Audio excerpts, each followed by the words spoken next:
Paper 2, Writers' Viewpoints and Perspectives. The two sources that follow are Source A, 21st Century Non-Fiction, a newspaper article called Could You Do Your Child's Homework? And Source B, 19th Century Literary Non-Fiction, two letters from the 1820s. Could You Do Your Child's Homework? The Observer, Sunday the 15th of December, 2013. Children appear increasingly weighed down by homework. But how tough can it be? Jay Rayner attempts his son Eddie's maths assignment. I am staring at a finely printed sheet of paper and trying not to let the bad feelings seep in. This sheet is all my childhood Sunday night feelings of dread come at once. It is humiliation and could do better and pay attention now. I only have myself to blame. A few months ago, over dinner, Eddie announced that in English they were experimenting with food writing. I have to come up with metaphors. Give me a metaphor about this pizza, he said. I don't think I should do your homework for you, I said. He raised his eyebrows. You can't think of one, can you? This is what happens if you feed and educate your children. They grow up, become clever, and remorselessly take the mickey out of you. He was right. I didn't. On the spot, I couldn't think of a single food metaphor worth dragging out and slapping on the table. And so the memories of homework came flooding back, of long nights of carefully planned idleness, ruined by the imposition of essays and worksheets, of tasks flunked, of a chilly emptiness at the thought of the way my efforts would be received by teachers. The fact is that I was not especially academic. On the results sheet, my grades lined up like a line of Pac-Man doing a conga. And so, having failed the English homework test, I decided to show a little solidarity. I will have a go at his maths homework, just to get a sense of what it's like to be a 14-year-old Eddie. Which is why I'm now staring at a sheet of paper. Ah, yes, algebra, the merry dance of X and Y. Simplify, wrench out of the brackets, calculate values. This I used to be able to do. Or at least I think I used to be able to do this. Right, yes. I stare at the page again, wondering whether I might be able to will a nosebleed to obscure the equations. There were 3 marks out of a total of 25 available here. Not getting it right would be an early setback. The next one looks more straightforward. A to the power of 4 times a to the power of 3.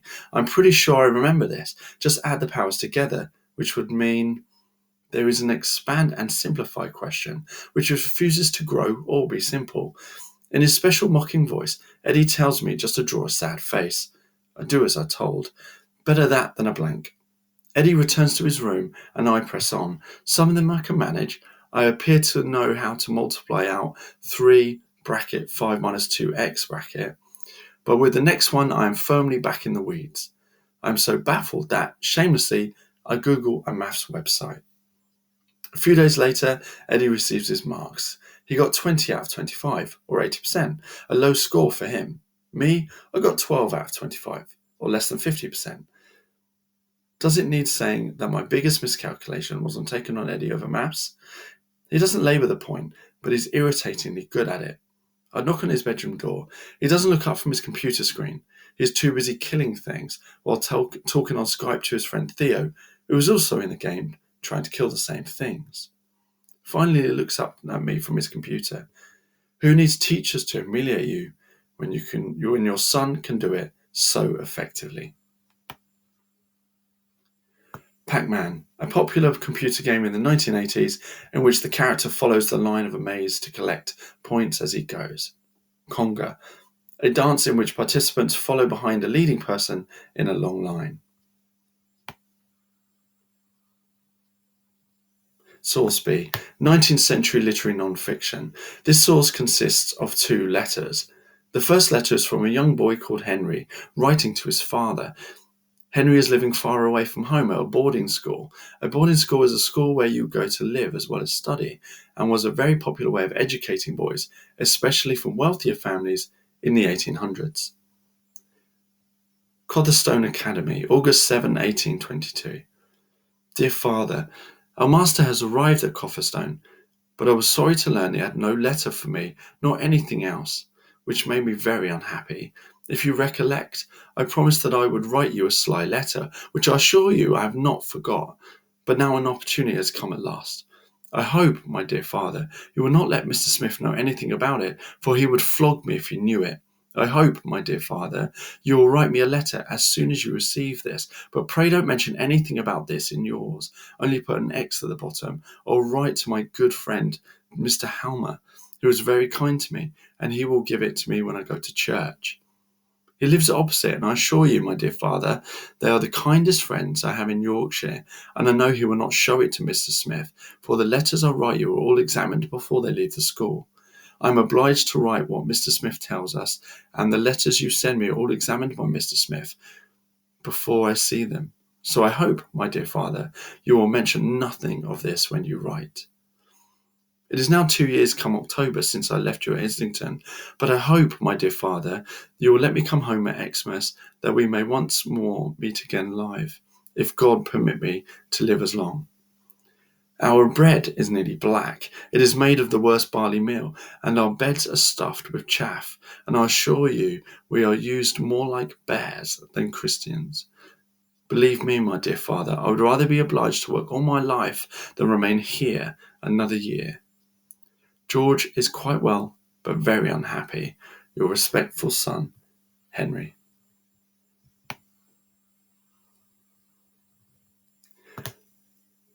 The second letter, written 2 weeks later, is from the boy's father to a family friend, asking him to investigate the problem. The father has two sons at the school, Henry and George. Public Office, Worship Street, 21st of October, 1822.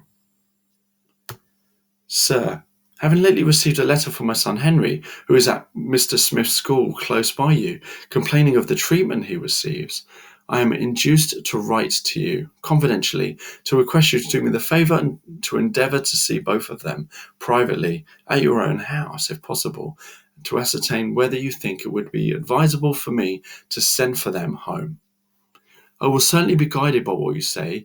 Boys will sometimes complain without cause, and therefore I hope you will excuse the liberty I take in troubling you.